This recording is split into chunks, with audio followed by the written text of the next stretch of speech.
hurt. That chest will contain an herb for you, but it's not worth trying to do this fight over and over again to get no hurt, because it's going to replace your health. It's not worth the extra 5,000 essence to do it.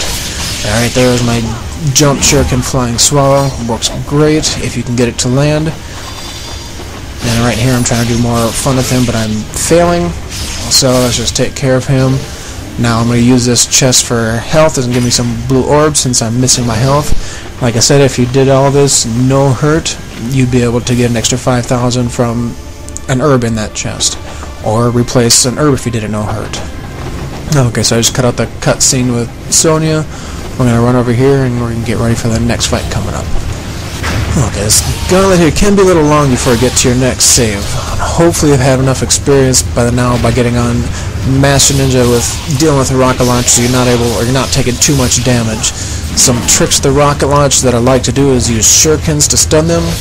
Use incendiary shurikens if you need to. When you get close, do flying swallow to hit them and stun them and provide iframes. Also, if you have two right next to each other, make sure you guillotine throw one of them to get them away, and so they're no longer grouped together, and kind of organize them with guillotine throws. Now if you throw them off screen, make sure you listen for a splat. That means that the guy has hit a wall and he's delimbed, which means you can do a quick OT. Now so there's two right here, so I'm going to do flying swallow, which happened to miss. I'm going to guillotine throw that guy away, get on the other side of him, and take care of these guys. I auto-targeted the wrong guy, and before I had time to adapt, the other guy was throwing rocket launches at me. Okay, almost done with this guy. Here we go. Slap. Smack him. Cut him right in half. So try to take out the rocket launchers first if you can. Now that chest right there, that chest is a dynamic herb chest. I don't need anything from Muramasa, so I'm not going to upgrade right now. And again, right after these turrets, there's going to be a save statue, so don't worry about losing too much damage. Now again, up in this upper right-hand corner, you seem to take less damage. Well, you should. I am not doing a great example of that, but usually I do this and I take very little damage. Okay, last guy, we're going to go and save, and then I'm going to go open that chest. And it's just a habit for me. The other thing I want to do is save, because that chest is a dynamic chest and contains an herb, so save, replenish your health to make certain you don't get blue essence. Okay, now I'm switching over to the claws, I'm switching over to the Windblade Nimpo. Let's go open that chest. And I was originally going to use a Windblade Nimpo for Genshin, but I changed my mind and decided to go ahead and use Inferno Nimpo for him. Actually, not for him, just take out the like 12 or 15 IS ninjas that accompany him. Those guys are annoying. I like to take them out first, and I'm going to use the Claw, Flying Swallow, Zuna Drop to take them out. Once they're gone, Genshin becomes much, much easier. And once Genshin's gone, then you gotta face the Armadillo, which can piss off a lot of people. Okay, you can see I've switched over to the Inferno Nimpo and the Incendiary Shurikens. Alright, now make certain you hit right bumper to take the camera focus off of Genshin. That way when you do your Explose to do the Flying Swallow, you'll automatically target the Incendiary Shuriken ninjas instead of targeting Genshin. Got to be careful with this, because if Genshin gets too close when you're jumping, he's going to Flying Swallow you out of the air, and it's extremely annoying. It's going to happen to me coming up because I did not get far enough away from him. He knocked me there. Here we go. There we go. It knocked me right out, so get on the other side of him.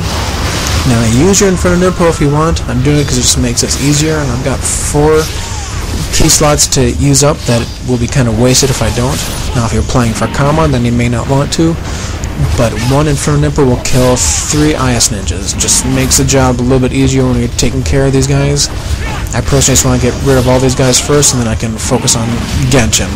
I don't feel any shame about using Inferno Nimpo. It's there to use, might as well use it. But if you're doing a handicapped run or just don't want to use Inferno, then you can use any technique you want, but take out the IS ninjas first. And you can see how extremely powerful the Claw's Flying Swallow Zuna Drop is.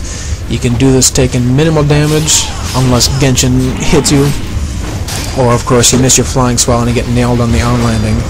Okay, there's only one more guy left, and then we're going to take care of Genshin. Now see how much health he's lost, Genshin has lost? That's because the splash damage from the Flying Swallow, or the Zuna Drop, will actually take out or damage him if he gets too close.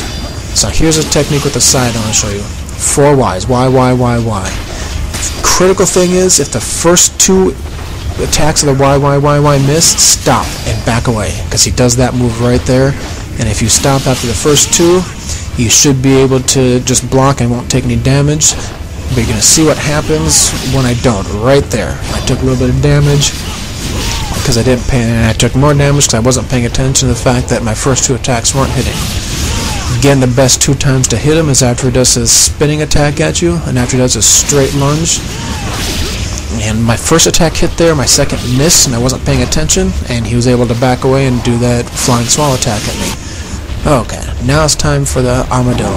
Ideally, what you want to do is get him just locked with incendiary shurikens, stay right in front of him, and just aim for his head, and if you start hitting his head, he will be stun locked. But of course, he starts doing his roll right away, which is extremely annoying. The way I dodge his roll is do a dash and then a wind path for additional iframes. Now, I should have him stun locked here, but unfortunately I'm at the edge of the area here, and he's able to turn, so I start targeting his leg instead of his head. And now he's in berserk mode, so now I know I need to get the heck away from here before he grabs me. And about the only time I get hit here is by his meteorites, and just dash jumping around is usually a pretty good way. Now that fire, get as close behind him as you can, because he has quite a circumference with that fire. Okay, now he's in his berserk mode, so I know this roll is going to be several passes of it, and it's going to be annoying as hell. Again, just dash, and then wind path. That'll give you extra iframes, and it's easier to dodge the roll. Fortunately, I'm going to get him back here. He's going to turn around, and I'm going to just start chucking incendiary shurikens, and you can see how I get him locked. As soon as that first one explodes in his head, that's it. He's just going to be trapped. He's going to try doing his fire breath, but the incendiary shuriken is going to explode. It's going to stop that fire breath right here. Watch that, just before it gets me. Okay, do your OT, 200,000 points, and make sure you block. Kind of a cheap trick that they do, but blocking can avoid a thermonuclear explosion. Well, that concludes Chapter 7b. I'd like to thank you for watching. We'll see you in Chapter 8.